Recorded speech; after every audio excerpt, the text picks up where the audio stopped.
En este video vamos a hablar sobre conceptos importantes para la clasificación de las anemias, la clasificación misma y algunos datos del cuadro clínico del síndrome anémico y las pseudoanemias. Comenzando con los conceptos importantes, tenemos el término de anemia, que lo revisamos en la parte 1 del video. Si no lo has visto, te recomiendo que lo veas antes de empezar con este.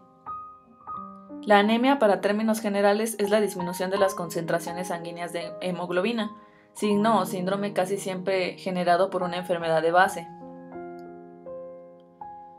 VCM significa volumen corpuscular medio o también se le llama índice de volumen eritrocitario, que va de 80 a 100 femtolitros, estos son los valores normales, y nos permite clasificar a las anemias en microcíticas o macrocíticas. Lo vamos a esquematizar mejor más adelante en la presentación. HCM es la hemoglobina corpuscular media o contenido de hemoglobina promedio de cada eritrocito, de cada célula roja.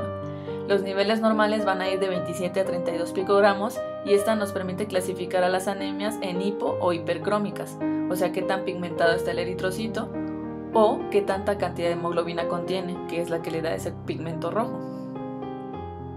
La anisocitosis es la desigualdad en el tamaño de los eritrocitos. Es como los compañeros del salón, algunos son bajitos, otros son altos, otros tienen una estatura promedio. Cuando hay una variación muy grande en el tamaño de los eritrocitos, a eso se le conoce como anisocitosis. Puede aparecer en algunos tipos de anemia como los generados por deficiencias vitamínicas o deficiencias de elementos como el hierro que habíamos comentado, y otras enfermedades hematológicas. Normalmente el tamaño de los eritrocitos no varía tanto, suelen ser más uniformes. El ADE o ancho de distribución eritrocitaria nos indica cuánta variación hay en el tamaño de los eritrocitos, o sea que va a medir el grado de anisocitosis y esta va de 12 a 15%.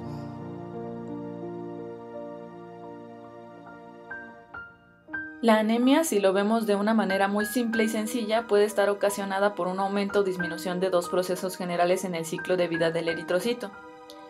Un aumento en la eritrocatéresis, que es la destrucción de los eritrocitos en el sistema retículo endotelial o fagocítico mononuclear del vaso o el hígado, o una disminución de la eritropoiesis o generación de eritrocitos en la médula ósea. La disminución o aceleración de estos procesos va a estar generada por algún disturbio o enfermedad concomitante. Pero entonces, ¿qué parámetros nos indican anemia y qué tipo de anemia es? El primero de ellos es las células rojas, red blood cells o hematocrito, que el valor aproximado normal en las mujeres es de 42% y en los hombres de 47%.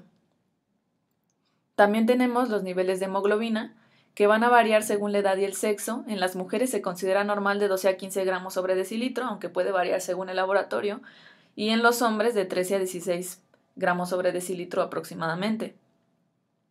El volumen corpuscular medio es, habíamos dicho, el tamaño promedio de los eritrocitos y los valores normales van a ir de 80 a 100 femtolitros. Y por último, la hemoglobina corpuscular media, que es la concentración de hemoglobina que contiene cada hematía o cada eritrocito, y el promedio es de 27 a 32 picogramos. Y quedamos entonces que la disminución del hematocrito y de los niveles de hemoglobina indicarían anemia. Esa es la definición que habíamos comentado. Y que el volumen corpuscular medio nos iba a permitir clasificar a las anemias en microcíticas si el volumen corpuscular medio es menor a 80 femtolitros, o macrocíticas si el volumen corpuscular medio es mayor a 100 femtolitros. Y entonces la hemoglobina corpuscular media nos permitirá clasificar a las anemias en hipocrómicas si tienen un valor menor a 27 picogramos o hipercrómicas si tienen un valor mayor a 32 picogramos.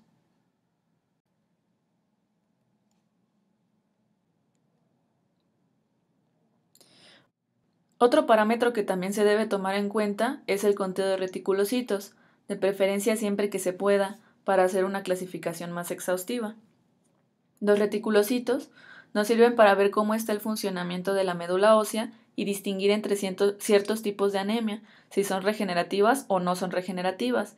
Si el número de reticulocitos no está aumentado con la anemia, esto indica algún grado de disfunción en la médula ósea, o sea que no se están regenerando los eritrocitos, y esto puede ser a causa de un tumor o alguna deficiencia nutricional que impide el desarrollo y regeneración de las células rojas, como las deficiencias de hierro, necesario para la fijación del oxígeno al grupo hemo de la hemoglobina, o la deficiencia de folatos o vitamina B9 o vitamina B12, necesarios para el desarrollo de los precursores eritrocitarios, o también podría ser por una deficiencia de la eritropoyetina, tal vez en una enfermedad renal, necesaria para la regulación de todo el proceso de eritropoyesis.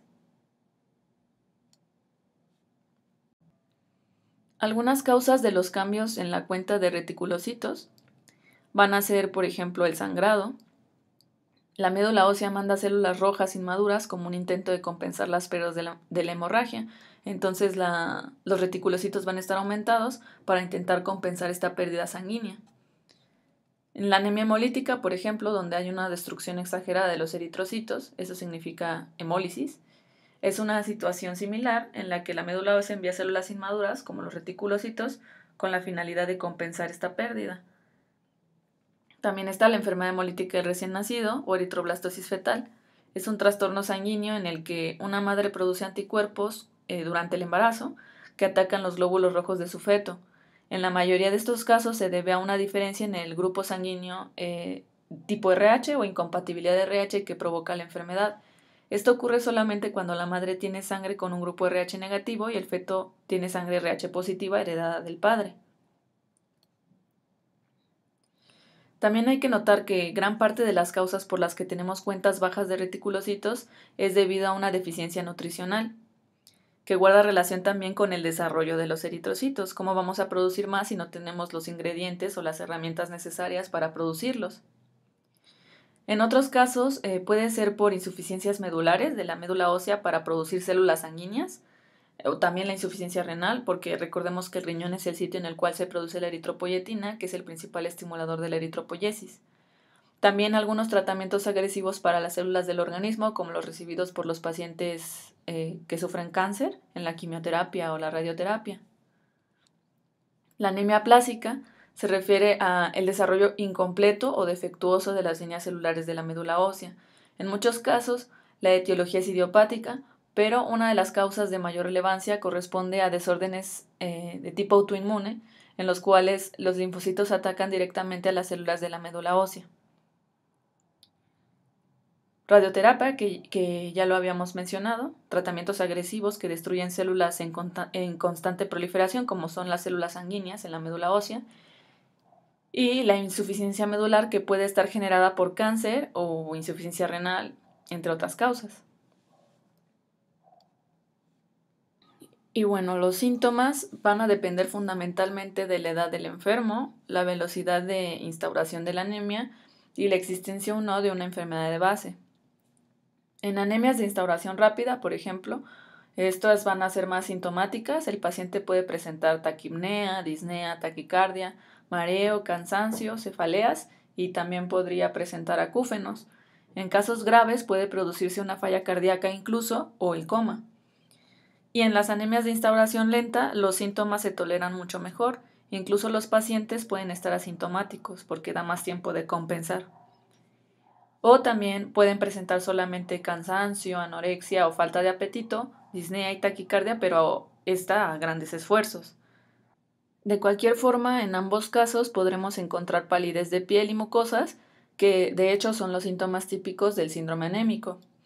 Esto está ocasionado por una disminución de la hemoglobina que habíamos estado comentando ya en varias ocasiones, es la que da el color rojo a los eritrocitos y por ende a la sangre. Puede haber síntomas inespecíficos como disnea por interferencia de la distribución de oxígeno a los tejidos, que es la función del eritrocito y la hemoglobina, y por ende se puede generar también palpitaciones, cansancio o incluso alteraciones neurológicas o síntomas digestivos como náusea, mareo, estreñimientos o cambio en el color de las heces. Cuando hablamos del ciclo de vida del eritrocito, hablamos sobre su destrucción en el sistema retículo endotelial del vaso. Recuerda que la hemoglobina contenida en la hematíe es metabolizada a dos productos finales que son el grupo hemo y la globina. Del grupo hemo vamos a obtener el hierro y la bilirrubina. Si no tenemos suficientes concentraciones de hemoglobina, hay menos metabolismo de esta y por lo tanto menor producción de bilirrubinas y de sus productos.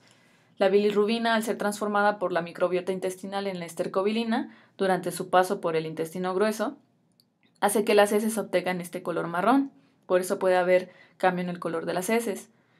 obviamente todo esto depende de lo que esté generando la anemia. Porque por otro lado, si la anemia se generara por una hemólisis, es decir, que por alguna razón los eritrocitos se estén destruyendo de manera exagerada, por alguna falla en la eritropoyesis o alguna enfermedad esplénica del vaso, esta destrucción acelerada de los eritrocitos produciría un aumento de las concentraciones de los productos generados por su destrucción. O sea, aumento de globinas y grupo hemo y por tanto aumento en los niveles de bilirrubinas generadas por el grupo hemo. Cuando estas bilirrubinas llegan a un nivel mayor de 3 miligramos sobre decilitro, comienzan a acumularse en los tejidos generando ictericia, que es el color amarillento en la piel. También en la esclera puede pigmentarse, como se ve en esta imagen. Los niveles normales de bilirrubina van a ir de 0.3 a 1 miligramo sobre decilitro. Y toda esta sintomatología es de esperarse tomando en cuenta que la hemoglobina es la que se encarga de transportar el oxígeno hacia los tejidos para que se produzca la respiración celular y la producción de energía para el organismo. Entonces, si esto falla, es normal que den múltiples síntomas generales y que sean peores según la gravedad del síndrome. También van a existir casos en los cuales puede generarse una pseudoanemia o una falsa anemia por aumento del volumen plasmático. Este aumento del volumen plasmático hace un efecto de dilución de la sangre. Hay más plasma que hematíes en proporción, pero no es porque realmente las concentraciones de hemoglobina estén disminuidas. Esto puede ocurrir en mujeres embarazadas y pacientes con insuficiencia cardíaca congestiva, en los que el volumen plasmático va a aumentar. Y también puede observarse en deportistas que hacen deporte de alto impacto. Como sudan mucho y pierden líquidos y electrolitos, el cuerpo se adapta a estos cambios, conservando mucha más agua y sales entre las tandas del ejercicio, y esto provoca un aumento del volumen plasmático de base, que diluye los eritrocitos y reduce la concentración de hemoglobina. Pero como había dicho, no quiere decir que sea porque realmente las concentraciones de hemoglobina estén bajas, sino que hay un efecto de hemodilución.